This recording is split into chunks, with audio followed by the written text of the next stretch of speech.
परम पूज्य गुरुदेव डॉक्टर नारायण दत्त श्रीमाली जी, जिन्हें हम योगीराज परमहंस निखिलेश्वरानंद जी के नाम से जानते हैं, उनके श्री चरणों में हम सबका कोटि कोटि वंदन प्रणाम स्वीकार हो।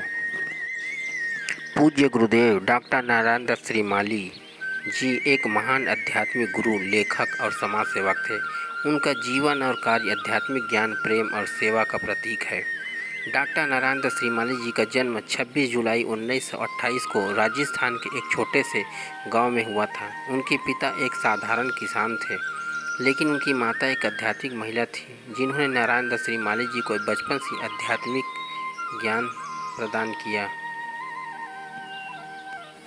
नारायण दत्त श्रीमाली जी ने अपनी शिक्षा राजस्थान और दिल्ली में पूरी की। उन्होंने आयुर्वेद में डॉक्टर की उपाधि प्राप्त की और एक सफल आयुर्वेद चिकित्सक बन गए। लेकिन नारायण दत्त श्रीमाली जी का मन आध्यात्मिक ज्ञान की ओर आकर्षित हुआ। उन्होंने विभिन्न आध्यात्मिक गुरुओं शिक्षा प्राप्त की और ध्यान, योग और आध्यात्मिक साधना में पारंगत हुए। 1960 के दशक में नारायण दत्त श्रीमाली जी ने अपना आध्यात्मिक संदेश फैलाने के लिए एक संगठन की स्थापना की।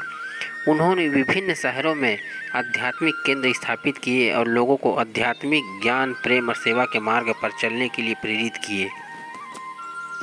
नारायण दत्त श्रीमाली जी एक प्रेरक लेखक भी थे। उन्होंने कई आध्यात्मिक पुस्तकें लिखी, जिनमें जीवन के रहस्य और आध्यात्मिक ज्ञान शामिल है। नारायण दत्त श्रीमाली जी का निधन 22 जुलाई 1998 को हुआ था, लेकिन उनका आध्यात्मिक संदेश और कार्य आज उनके अनुयायियों और शिष्य विश्व भर में फैले हुए हैं और उनका आध्यात्मिक सिद्धांतों को फैलाने के लिए काम कर रहे हैं। नारायण दत्त श्रीमाली जी की कहानी हमें आध्यात्मिक ज्ञान, प्रेम और सेवा के मार्ग पर चलने के लिए प्रेरित करती है।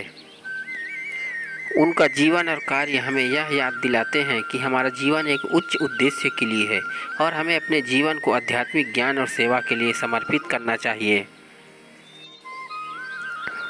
डॉक्टर नारायण दत्त श्रीमाली जी, जिन्हें हम परम पूज्य स्वामी निखिलेश्वरानंद जी के नाम से जानते हैं, उनके श्री चरणों में हम सबका दंडवत कोटि कोटि प्रणाम।